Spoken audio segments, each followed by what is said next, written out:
Let's do it.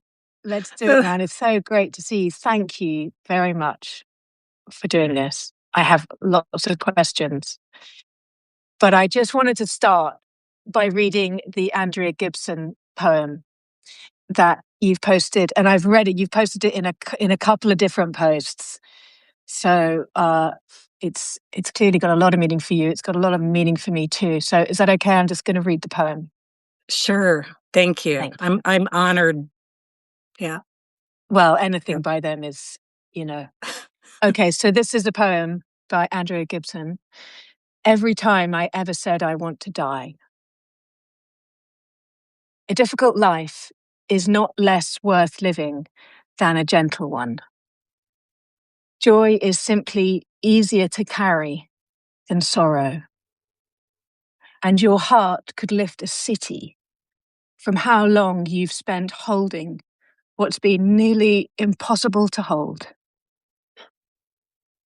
This world needs those who know how to do that. Those who could find a tunnel that has no light at the end of it and hold it up like a telescope to know the darkness also contains truths that could bring the light to its needs. Brief astronomer, adjust the lens, look close. Tell us what you see. Okay, you had to make me cry to start out.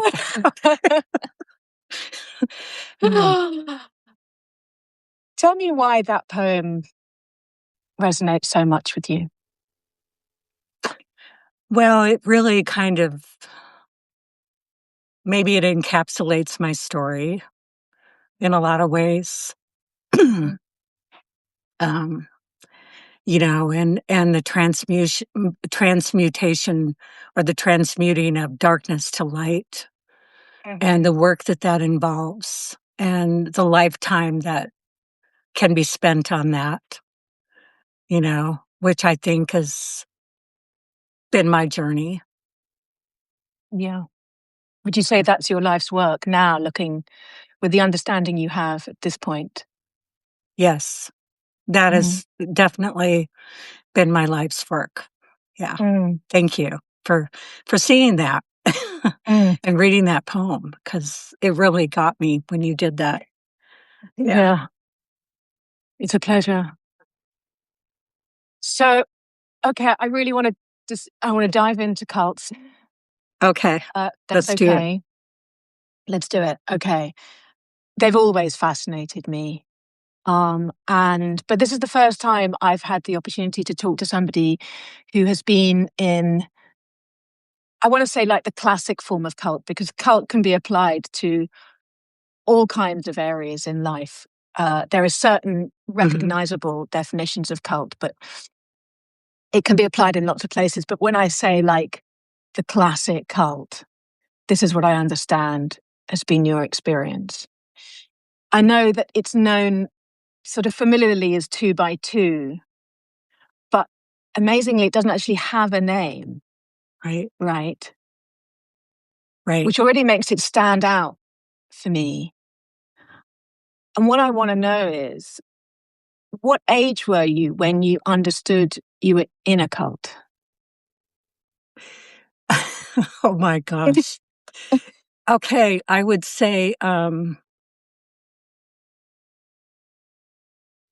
68, 69. I really was, it was affirmed to me that it was a cult, even though I left, and my life's work was to liberate myself from the cage that it made of my mind. Yeah.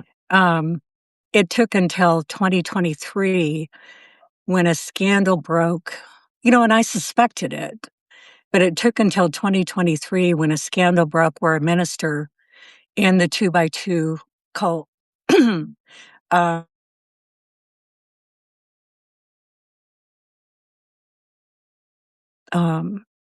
his laptop and his phone and things revealed an absolutely terrible truth of sexual abuse and assault and control. And he was a very highly esteemed, what we call worker or preacher. He was an overseer in what we would colloquially call the truth. and and so that sort of broke for the first time in my lifetime. And this is a sect that came out of Ireland at the turn of the century, Yeah. back in um 18 or yeah, not the 1900s, 1907.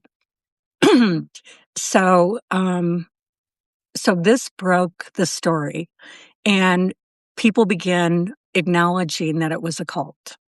And it was found, of course, that the sexual abuse began to be revealed, and it was absolutely, you know, um, rampant, just endemic. And of course, I didn't know that, although um, that isn't what made it a cult, because it wasn't a sex cult. It was a very fundamentalist, straight laced Christian sect. And and that's really what created the environment for this kind of sexual abuse and child abuse and all the other abuses, the mind control and everything else to flourish over generations. And so the breaking of that story was like the big crack in the universe. And it validated and affirmed my entire life's journey. An amazing synchronicity for me. Because I knew, I left and I knew and I understood many things, but to actually say this was a cult, these are my people. This is where I came from.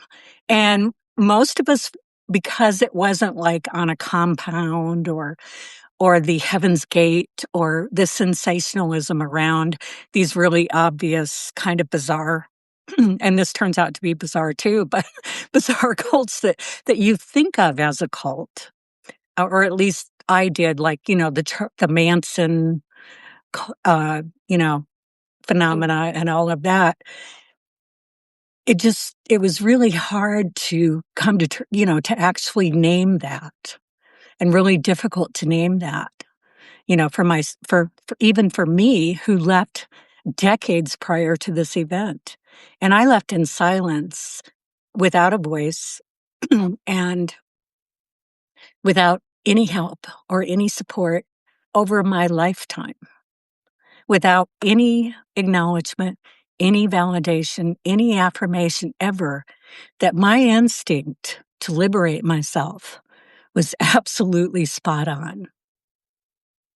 But I did that alone.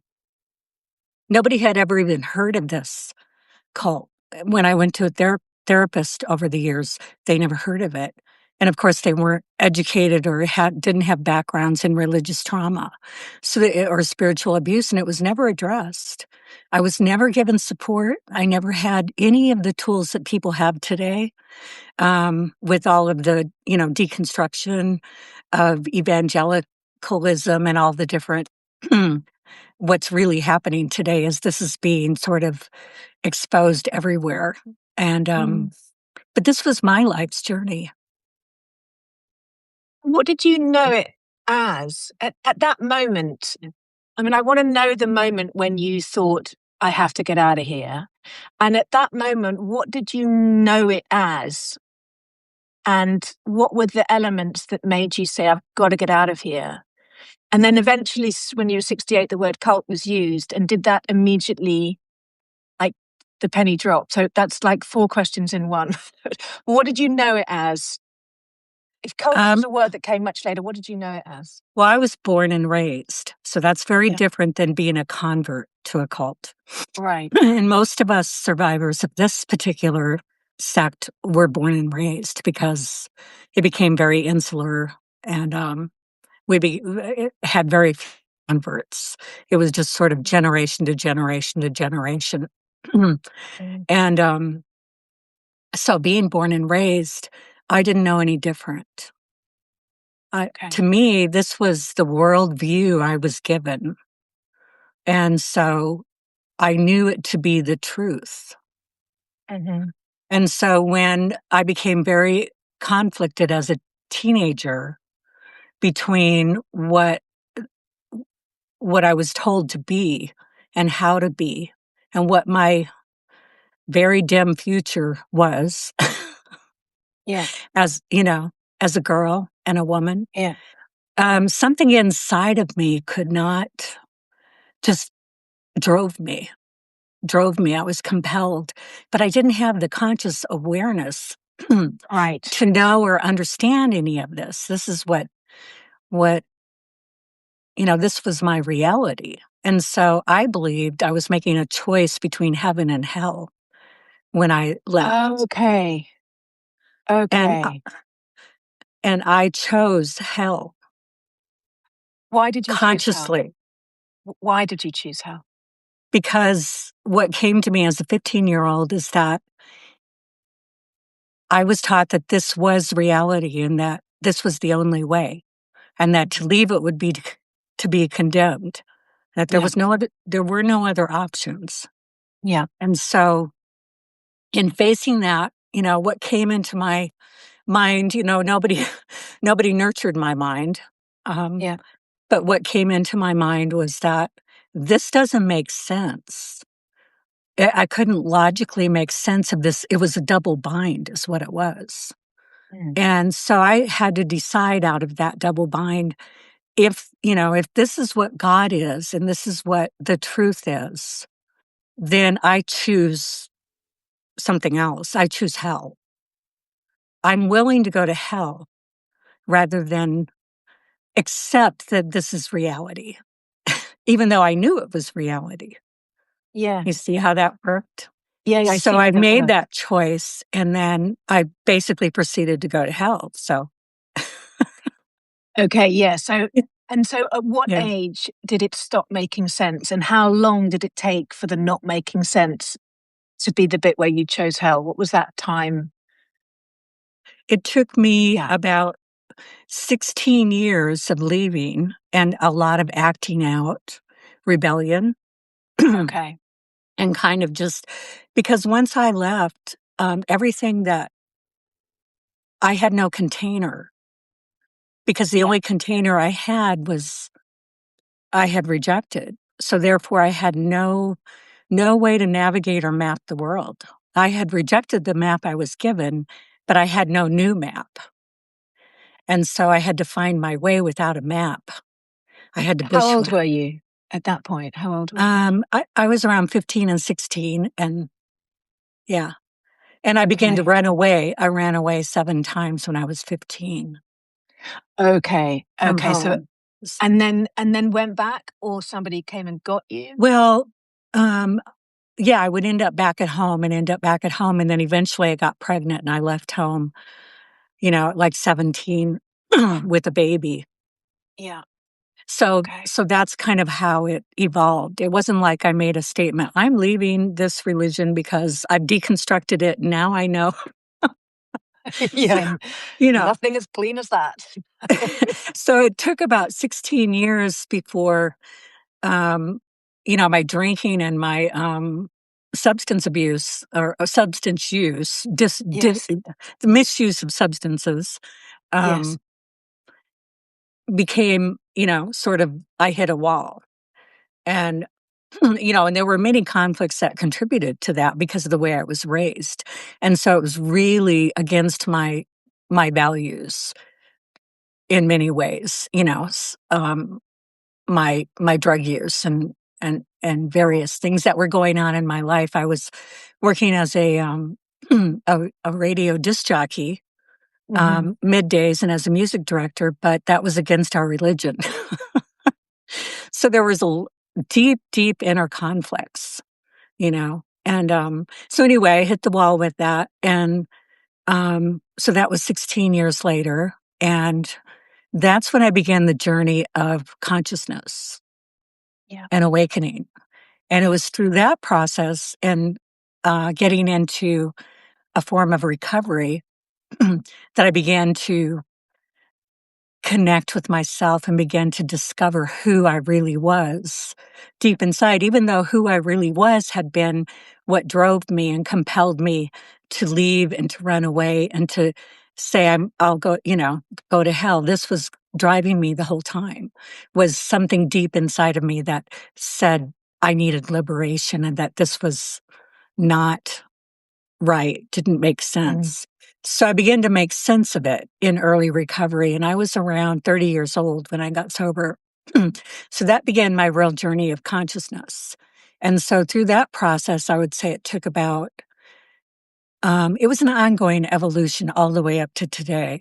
But in that process, it took about 5 to 10 years, give or take, for me to really come to terms with myself and say, yes, I've left and I'm okay to a degree.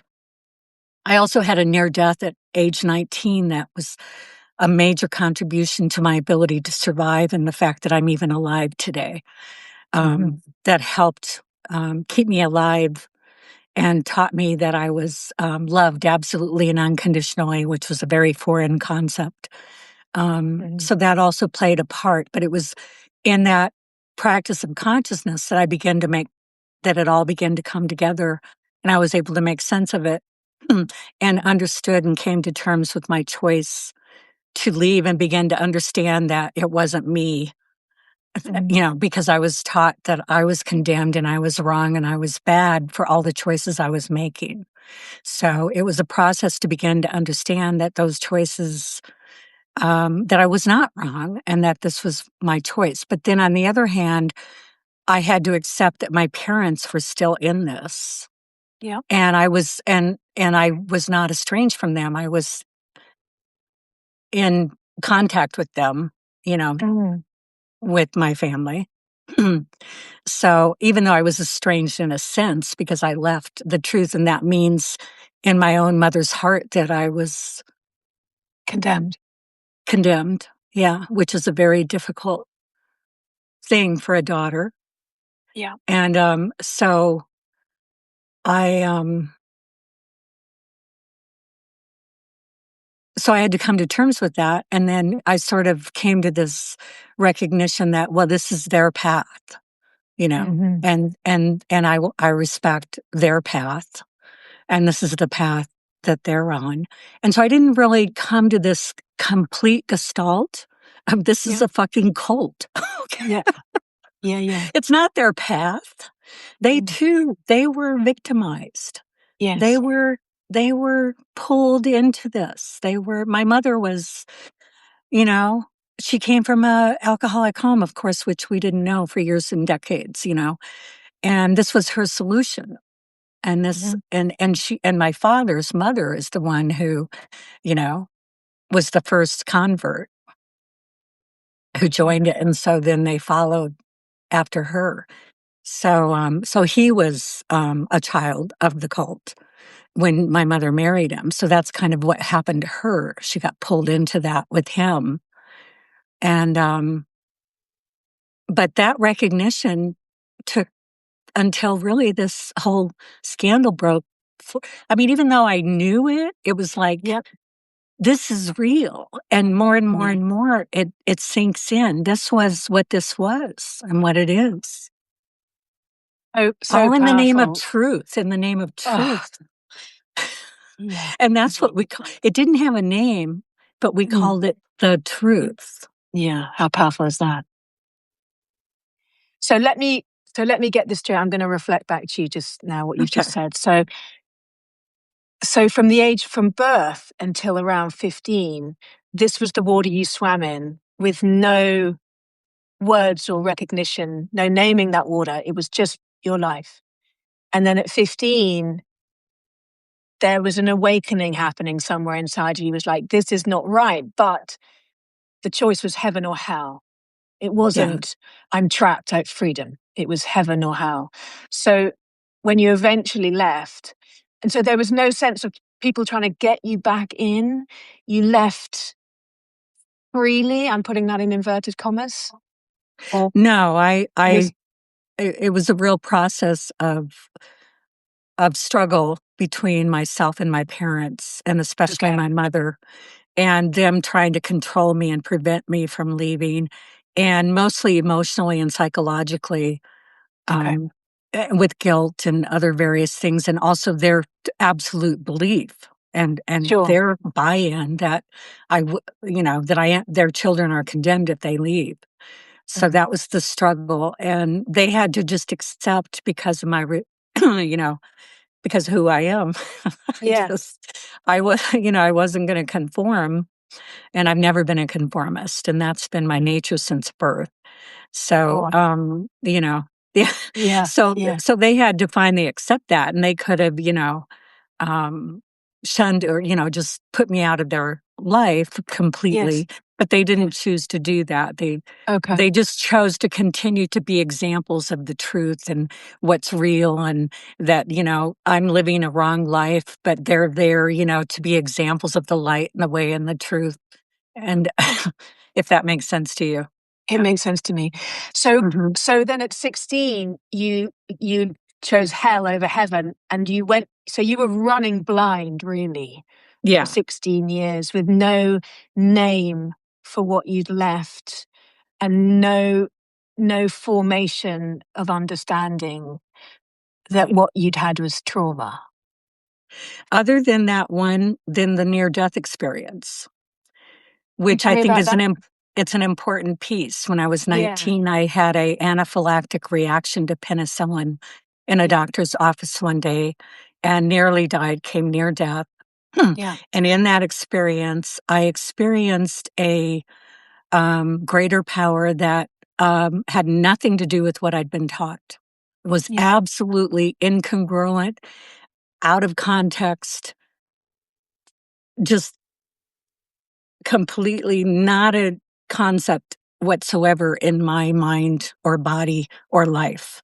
Yeah. And that power came, and in that experience, I was shown that I was loved absolutely and unconditionally, and that had nothing to do with any church or any belief system or any religion whatsoever, that love is a birthright and that it was mine and that nothing could take it away.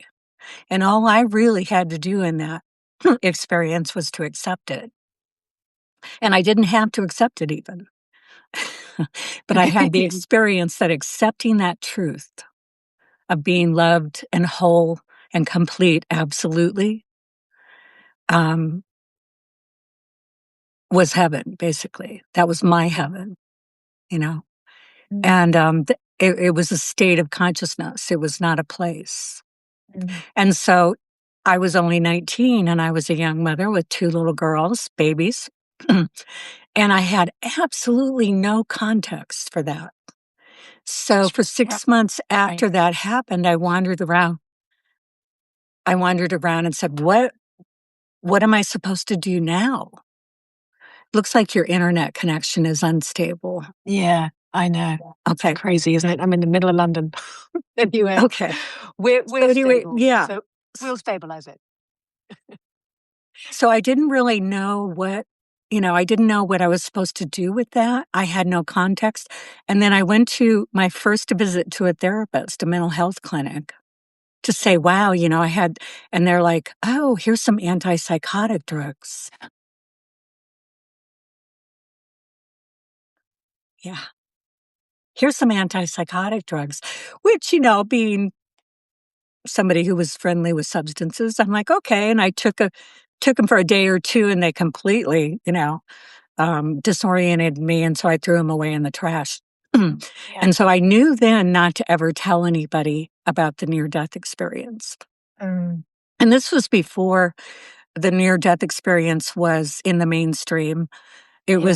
It was probably 7 years before the Reader's Digest article came out, the book came out about life after death, which Okay. 7 years later I read and went, "Oh my god, that's what happened to me."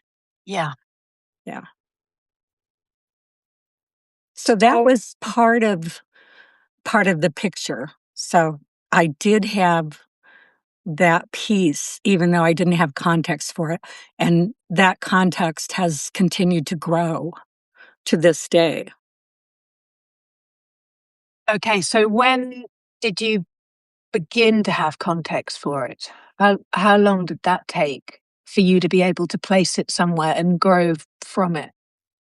Well, 11 years after it happened, I went into a treatment center for addiction. And in that process, I was introduced to the 12 steps. Um, and that was a no-no for me. It was like, no fucking way. Yeah. They're showing me this thing on the wall and it has the word God in it more than Right. once. Yeah. And I'm like, no, thank you. I don't think so. And so in the struggle to come to terms with and accept that I am I am an alcoholic, I am an addict. And, we can say I have substance use disorder, whatever. I'm an addict. I cannot safely use substances. Okay. And that's part of it's a generational thing as well. But in that process, I needed a solution and I was in a great struggle. And in that struggle, I was like, there's no, I could not have, there was no God that I could have because where I came from. And one Yeah. night, I just was in this massive struggle within myself, and this awareness and epiphany came flooding in, and it was like, love. God is love. Love, that's your God. Remember, remember what happened. Remember, that's God. And I was like, oh, that God. Okay, that God. Okay. Well, yeah, I can do that. Okay. Yeah. Because I noticed that you used the word God in a few posts, and I thought, Hmm. okay, so my question was going to be like, what's your relationship with God now? But I would go further now and say, are you comfortable using the word God, knowing what your God is now? Well, that was the struggle for me. Like I said, it was in the 12 step. And I'm like, it was a problem for me. And some of the archaic language that was used was a problem for me. But as I came to terms with myself, um, and my own process, I no longer care what we call that power. And Okay. my concept of it today is this. Okay. It's Yeah. For this. It's anyone listening, brackets. Whatever it it's is just, we're talking about, it's not yeah. that. It's Yeah. Yeah. this. It's Is it's a this. bracket and it doesn't have a name. And you can use a variety of names. You can call it love, you can call it higher self, you can call it, you know, um, nature, you can call whatever Yeah. you want to call it. It's this. It's Yeah. brackets with a Yeah. blank space. And and that is what I think of it as. And it's not contained with any religion or any belief system. It's actually for me an experience. Yeah. Yeah. It's so fascinating to me, uh, that getting to that point where you're okay with a word again because it's not about the word. That's Right. definitely a part of the process that I recognize, because I recognize the antipathy towards the word. I was talking to the lovely Sally Reed a while ago, who is um, she's a Celtic Christian, and Mhm. she is a person of great faith and great intellect and great heart, and this is how she realizes her life. And I said to her, I have such trouble around the words that you're using, not the feeling behind them, but the words, because I have such an immediate, it makes me go whoa, like that, like back.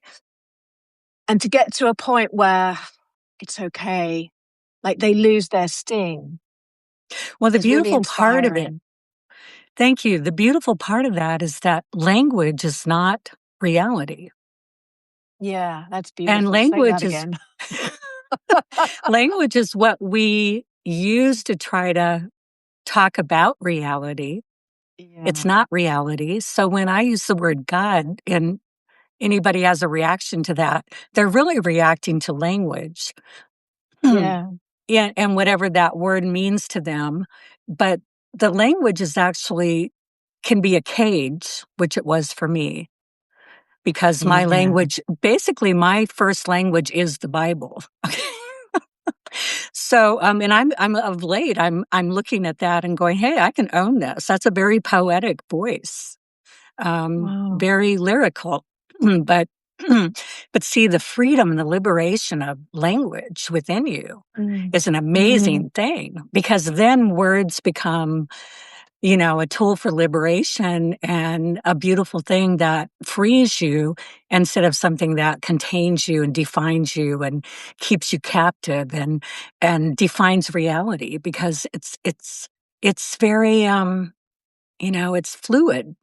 It can be Yeah. fluid. It's like an ocean instead of, a cage, or yeah. But that's yeah.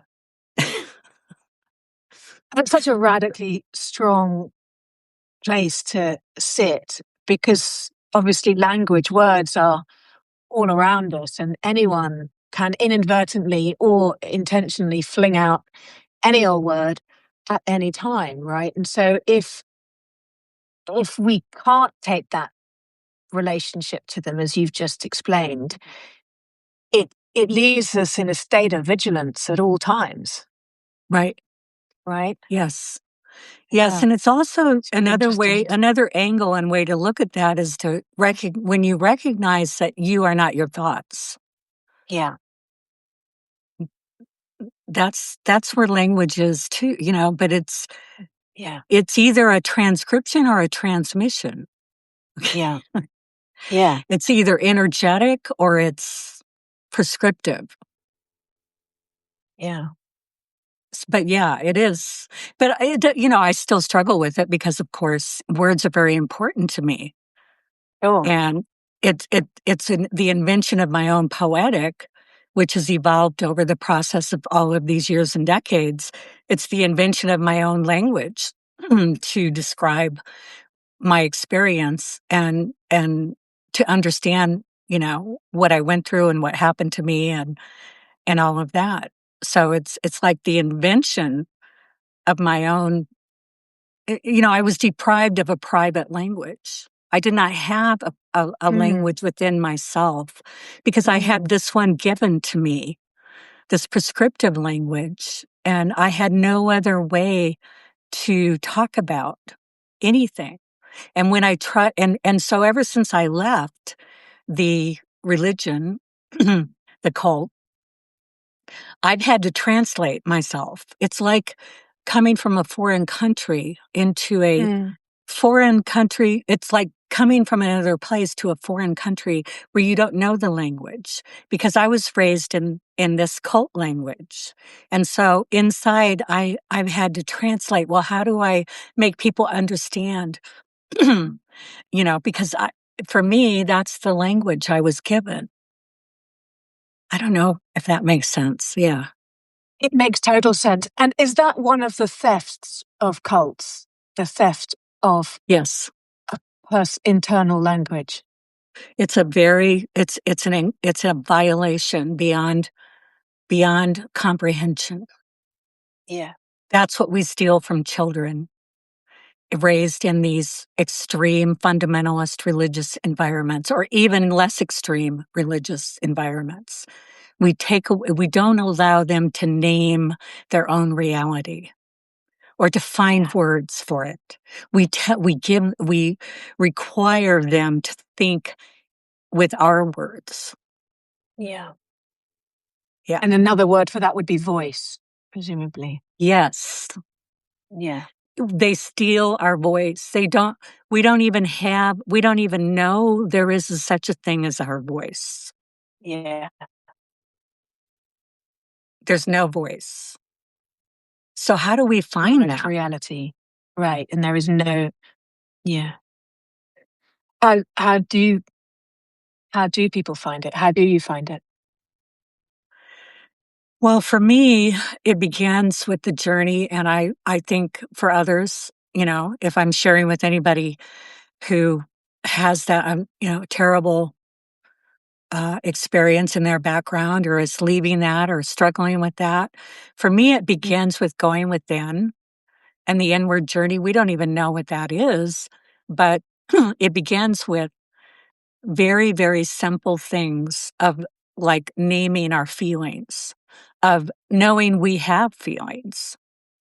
Like, oh, my stomach hurts. Um, oh, that must be fear. Oh, that's what that is. So we have to find words. We have to find our Mm. words, and they have to be our words. And we have to have a place to speak. And I was able to go into the 12-step rooms and speak myself into existence. I was able Mm. to tell my story, to find my story, to listen for my story, to look for my story, and to begin to voice a story. And then I was caught by that story. Yeah. But that's just another story, see? Yeah. But yeah, what we want is the connection with that true nature and true self within. And to me, this is how we find it. Yeah. Mm. So to return to another really strong word, cult, there's such power to that word. When you heard that word for the first time in relation to your childhood, did you understand immediately? Yes. It was like finally, finally somebody's called it what it is, kind of like what we're experiencing in America right now. Absolutely. Fascism. Yeah. Fascism. Yeah. Oh, but it's like, no, that can't be. Yeah. This is my Which, home. This is my country. This is my flag, you know? right. Which is why I preceded all of this with naming Two by Two as your kind of classic cult, because exactly my feeling from over here over the pond is that there's a cult, a national cult Mhm. that you're Yeah. living through right now, which bears the same marks. Do you want to just define cult for us? Um, well, I'll refer to the bite model. Stephen Yeah. Hassan is a very good model for what a cult is, and I would suggest anybody struggling with that to look him up and look up the bite model, BITE. Yeah. And I think it's all in there. But a cult is a closed system. Mm. To me, it's a closed system, and there's all the doors are locked, and there's no way out, and everything. Um, it's like a double bind. You can't. Everything takes you back to the cult. Like no matter what you think, you've been programmed in a way that you can't get out of that vicious cycle of think. You know, it's and it's also like you don't know that most people they have no idea that this is what they're in. Like Yeah. and I'm watching all these people in the 2 by 2 cult now discover and wake up. And that's a very interesting process for me, having having had this be my life's work, to watch them. And they're doing it with support and with validation and with words that they're being given to help them, which is wonderful. And I'm so grateful. And so I just never thought I would live to see this day that people would be freed from this. And so so they just like me. It's like the you're just so immersed in it. It's so cellular in every part of your life that you can't see outside of it. Would you say that that moment of realization is as traumatic as the damage experienced within that dictated reality? Oh, it's bittersweet.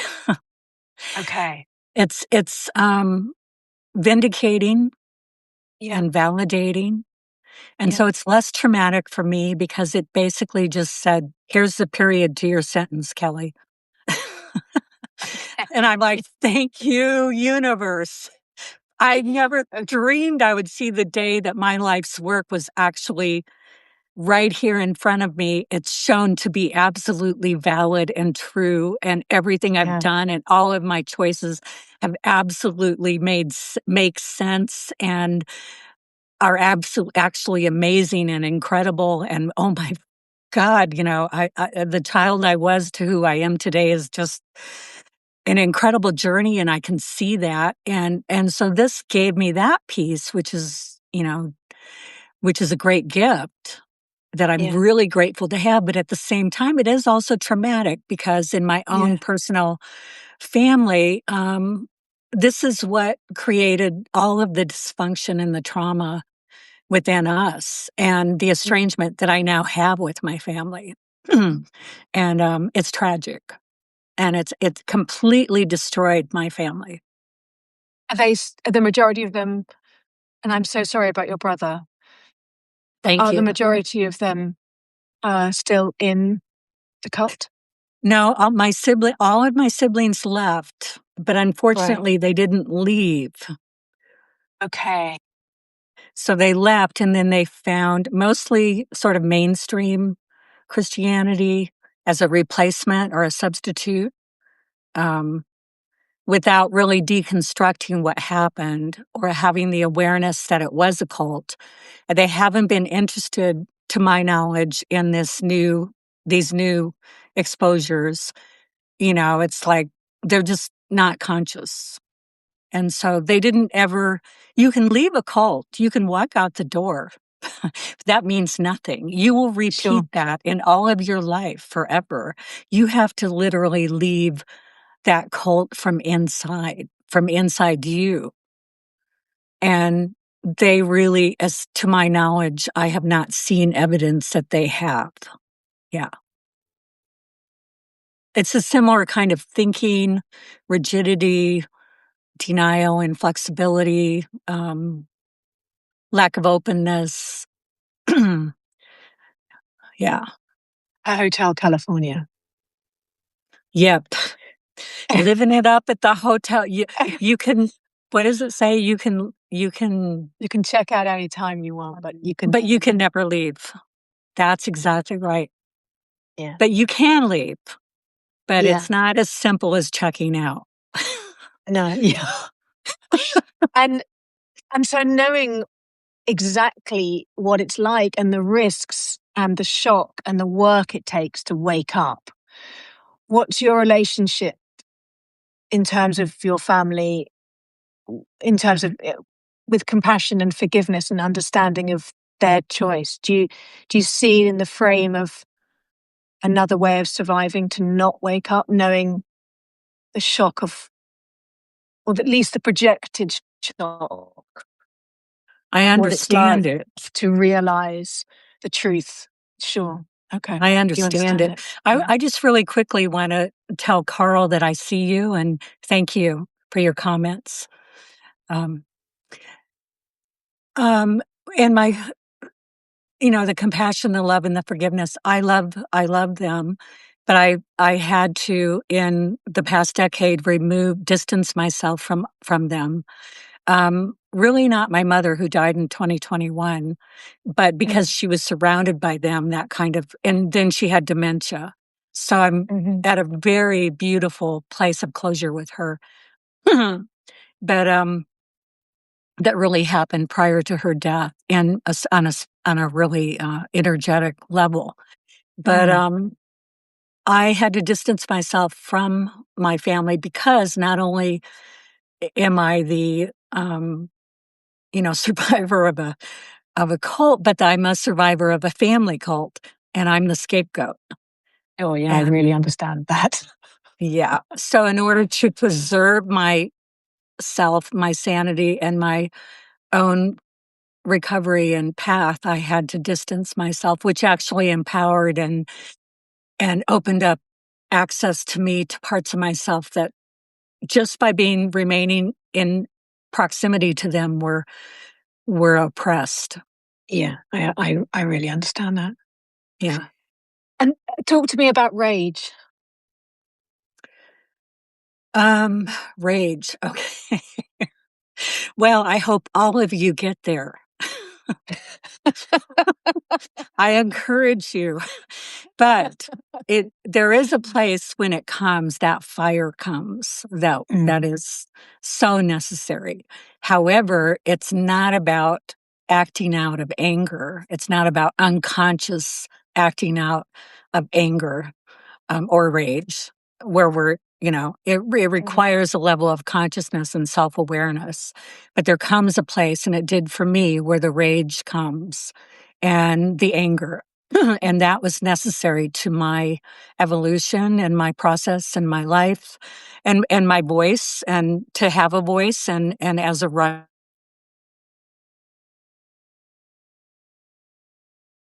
I knew at 6 I was a writer. It wasn't a possibility in that world. So, when we get to that rage, which is very, appropriate, Yeah. then it's like a fire that empowered me. I can only speak for myself. It empowered me in having a voice. And it empowered me in standing up, out of victimhood, and, Okay. out of, that constant censorship. To me, it seemed necessary to get to that place, to have enough fuel and Yeah. energy to go, fuck no, man. Like, no, we need the no. Yeah, yeah. Yeah. Was there a time when you would have said, they stole my life? And is there a time now when you would rephrase that? Whoa, that, yeah, that's a hard one, because Okay. it feels true. It feels true that, Mhm. but on the other hand, it's also something I understand at some wordless level, that is my true path to who I've become today, and that it has served that, and served my process of evolution in, like, incredible ways, that I would not be who I am today without it. And Yeah. it's absolutely, it's my purpose or something. Mm. My life's Yeah. purpose was to do this. And so, how could, maybe you didn't, maybe you actually gave me my life's purpose. Mm. Yeah. Maybe you didn't steal it. Maybe you helped me find it, Yeah. right? So yeah, I don't feel a lot of bitterness or anything. I feel a lot of acceptance and love. Um, and also there were pieces of it that, were good, that I keep deep Like inside what? me. I had a love for something greater than myself that I was connected to, the real one, the one that I found in my near death experience. I Yep. connected with that somehow as a small child. Mm. Um, and that connection was always there as sort of it's kind of like, I'm kind of a mystic, maybe. Yeah. Kind of. I take the kind of out of it. So, So one could say that, however warped, you had an early language for the great unseen, which when you then met the great unseen, you already had a line of language, like, it wasn't just in, really language. I had okay, a felt sense, and okay, a unspoken connection that okay. I was told was in language, was something else. Yeah, But I had that connection to that, which I think we all do, whatever that absolutely. is. Yeah, Yeah. yeah, And absolutely. I And did have that. And in fact, they groomed me to be a worker and a preacher because I had, real insight. I thought And- maybe men. I thought only men could be workers. oh, no, no, there's brother workers and sister workers. There And are sister workers. the sister Okay. workers are subordinate to the men. Obviously. Oh, yeah. But there are women, preachers. Yeah. Right, okay. Is it still going, 2 by 2? Yes. Okay, Yes. despite the big blow up that Yeah. for the first time brought the word cult. Okay, it's still, but it has no home, it has no name, right? Yeah. They meet in homes and they meet in what they call conventions, which are farms or ranches or more remote places where they go for 4 days out of the year. And they meet in homes. Like we had a meeting when I was a child in our home. And we went to other people's homes and we just meet in their living room. And there was like at one time 35 of these meetings in the city of Denver, which nobody has any clue exist. These are people in your neighborhood, they live next door. So we're very integrated into the larger society, but we're not. But so yeah, they meet in homes, and they also have what they call gospel meetings, and those are supposed to be for converts, but nobody outside very rarely attends. But those are held in halls or schools or rented rooms, and so they don't believe that you know they should have a church building. Okay, so So there it's are like no they're buildings, and invisible. there's no name, and the fact that there's no name is very convenient because they're not registered and they can't be sued for all the sexual abuse, and there's no way to track the financial reality, which is another rabbit hole, which is, there's a lot of money. Are you active around exposure and dismantling of 2 by 2, or is that not your pony? It's not really my pony. I am active in sharing my experience and being available and accessible, and I do take part in a Facebook group for X 2 by 2 survivors, where there's now about 5,000 members, and I'm able to share and benefit people in that way. Mm. Yeah. Have you Does that make experienced yeah, absolutely. Have you experienced backlash at being such a vocal member of the survivor community? um at first it was a little hairy, Okay. because my voice is way downstream, okay, of where a lot of people are. Yeah. I mean, a lot of people need to leave and go to another Christian church and find the real Jesus, Yeah, yeah, yeah, instead of the actual real Jesus. But anyway, yeah, that's another yeah, yeah, topic. But yeah, yeah. um, so it's been a process of navigating that and understanding how to more effectively communicate so that I can, help, and I support everybody's process, whatever that is and whatever it takes. And so, I had to recognize that and sort of, you know the context that I'm in and try to be, on the other hand, there are some young people that are behind this group that absolutely blow my mind. They're so phenomenal.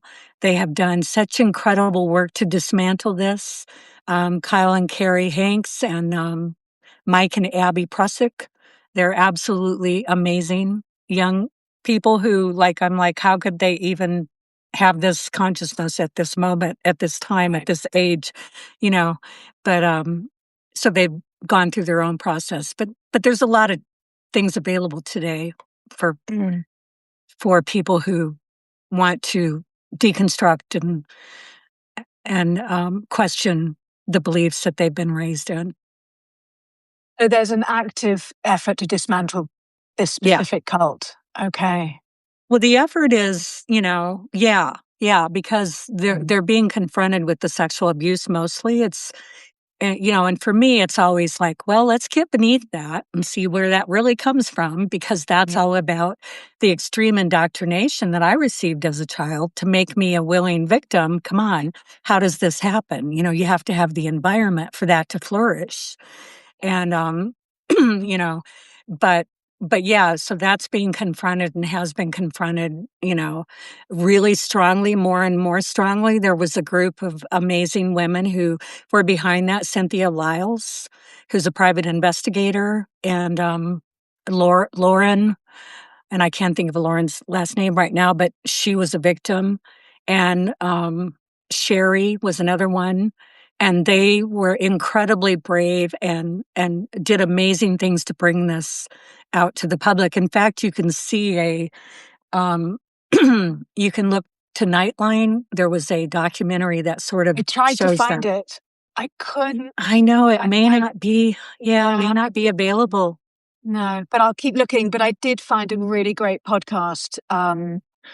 Whose whole MO is cults, and both the hosts are cult survivors. And they did one great episode about 2x2, and they had watched the documentary, and they cited quite a few of the women who were survivors of abuse, and who were incredibly courageous in explaining exactly the grooming, really, that had got them into the mindset where. I mean, one of the things I read was that when a worker came to someone's home, they could ask to sleep in the children's room, and you had to say yes. You didn't even question. I mean, there's so much instance of abuse within cults generally. Do you think that cults are just an excuse for violent misogyny, or do you think violent misogyny erupts within cults because there's such a distortion of reality as a baseline? Gosh, that's a really good question. I think it's a byproduct of the patriarchy. Okay. Yeah. Okay. And this, like the cult I was raised in is like a microcosm of what the patriarchy is. It is a microcosm. I saw an amazing video by a Black woman just the other day who was speaking to her white sisters and doing a whole breakdown of how everything that's happening in the nation today is about getting the white sisters back in line because of their fear of the white, race being, our birth rate is going down. And while the Black and brown birth rate and other goes up and up. And so the whole thing is to get us back in line, hence, eliminating abortion, except everything they're doing. And I know that in my heart of hearts, I know. And I recognize the night that Trump was elected, I sobbed in my bed because I knew that's what this was about. Yeah, I recognize it in my heart of hearts. Yeah. Yeah.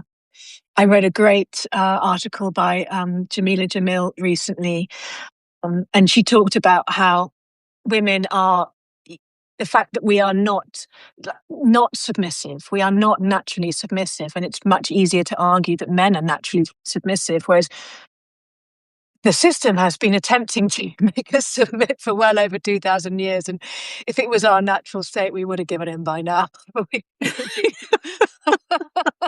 I agree. That would be, I would agree with that assessment overall in general. Me too. But there's a whole new thing where they're saying that, the whole problem with white feminist women is that we don't have a strong enough man to, we need the warrior. Oh my God. And it's like, no, of course I need a strong man. I need a man who can meet me where I am in my strength. Okay. But that doesn't mean I need some man I can submit to, which is how they're basically reframing it. It's really insidious. It's women who are forwarding this message and buying into it and believing it. And then that leads off into the trad wife thing and all of that. So, and I'll tell you what, in 1969, when I was 15, this could not have happened. The women who spoke up and broke, in the 2x2, it wouldn't matter if they spoke up. Many women have been killed for that, including in the 2x2s, not outright murdered, but killed, their spirit, their soul, their bodies, and they've ended up in ditches because of the way they were groomed. You see what I'm saying? So for them to be able to come out today and for something to actually happen, well, there's a lot that's had to happen for us to get to that point. Yeah, there's a lot of death. and violence and destruction. I'm very pleased to say that I'm noticing more and more here in Substack and in my environment, and that there's so many, and I wanted to say humans who happen to be men, because baseline, I meet everyone as a human first, and then you can biologically split from that point on to talk about details. But I'm meeting more and more men who are just really bent on learning how, finding their voice as human males. There's a guy called Nick Parrow who's on Substack who's running this great series about, I can't think the phrase he uses, but it's about the kind of emotional maturity of men with this sort of language. And I'm so heartened. Mark Typo is another. He's been running this dads get together in his hometown and posting these photographs of these beautiful men with their beautiful children gathering in play areas to speak and talk about their experience as men, and just seeing this upswell of what to me is the true heart of man, which is, in my experience, men are way more emotional and sensitive and sweet. Like, women are fucking hard asses. Oh God, yes. I think we both agree. So beautiful. We both agree and know that the patriarchy is not men. No, the patriarchy is what has enslaved and captured us all, men and women alike. And it is both our liberations that is absolutely necessary. Absolutely essential. Yeah, I heard that. Yeah. We're almost at time. I just want to ask you, because I keep feeling it as we talk, just talk to me about your nervous system. My nervous system. Yeah. Can you say more about your question? Like, how do I regulate?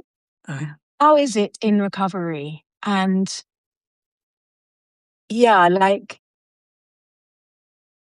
I'm not quite sure what age you are, but in these, 6 decades? Yeah. How is your nervous system feeling, having been through everything it's been through? Thank you. This is the name of my Substack is There's Nothing Wrong with You, and there never was. Yeah. And that's deeper than it seems on the surface. So for me, regulation has to do very much with this connection within myself, where I am absolute whole and complete and aware of my true nature. And that's a very, very strong and secure connection that has grown over many, many years of doing this work. And I believe it's accessible to all of us. And so that connection is my anchor and my ground. And that's my ground of being. And so that's fundamentally how I regulate. But I have to remind myself and do practices daily to keep that awareness and to remain conscious and to seek that consciousness. So, I do a variety of things. I walk, I take walks, I move my body, I meditate, I read, I contemplate, I write. Writing and using my voice is really a big part of it. It took a lot of work,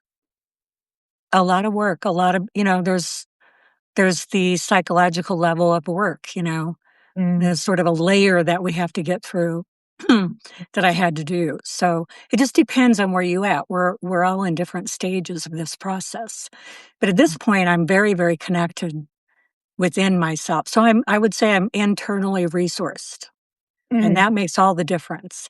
So if I'm looking for something out here, then I'm going to become unregulated or dysregulated. Yeah. But I know to go back within here. And so when I start to become dysregulated, I can return to the breath, or even if it's not the breath, I can just return to myself, Yeah. and go within, because it's all in here and it's not out there. And that's what keeps me regulated, just knowing that. So Yeah. beautiful. Can people reach out to you if they are in any relationship with cult, cutting out of a cult, surviving recovery from a cult? Can they reach out to you? Sure. And make sure you do, if you do that in my DMs, that you tell me that. And so that I'm aware. And and also I hope that you would be interested in subscribing to my Substack, because there's a lot in there that could be helpful. And I'm very happy for people to reach out. Yeah. Very. Yeah, and having done a very deep dive into so much you've written, it's so the experience is just unfolding and unfolding and unfolding as I go deeper and deeper into your experience, what you've lived, your regulation of that, the context within which you now put it. It's the gift that keeps on giving. So thank you. Thank you. Kelly, yeah, we're at time. I just thank you so much. It's such an honor for you to share that. Thanks for trusting me. It's really beautiful to meet you. You're welcome. I'm really, really, this has been a great experience of being on the other side of the mic. So thank you. Yeah. Loved it. And I really admire the what you're doing with your consistent live stream interviews. Keep it up. It's absolutely Thanks. incredible and phenomenal. And yeah, everybody should follow you. So Thank you. I mean, thank you. I get to meet all these amazing people. I'm just like, I can't believe it's like what I just ask people and then I get to meet them. It's just like, it's my favorite thing apart from writing. Yeah, Okay. yeah. And you have a new book coming out. I was just going to say, Yeah. I'm usually the one who does. I mean, I do interviews, and most of them were in print, and so I'm sort of moving toward, doing. I'm not doing them consistently like you are, but it has to speak to me. But we should talk about your new book coming out. We'll get That to would be that. great. All I right. would love that. Fantastic. Okay. Okay. All right. All right. Loads of love, Kelly. Mm. And I'll see you in a sec. Thanks. Thank you. Okay.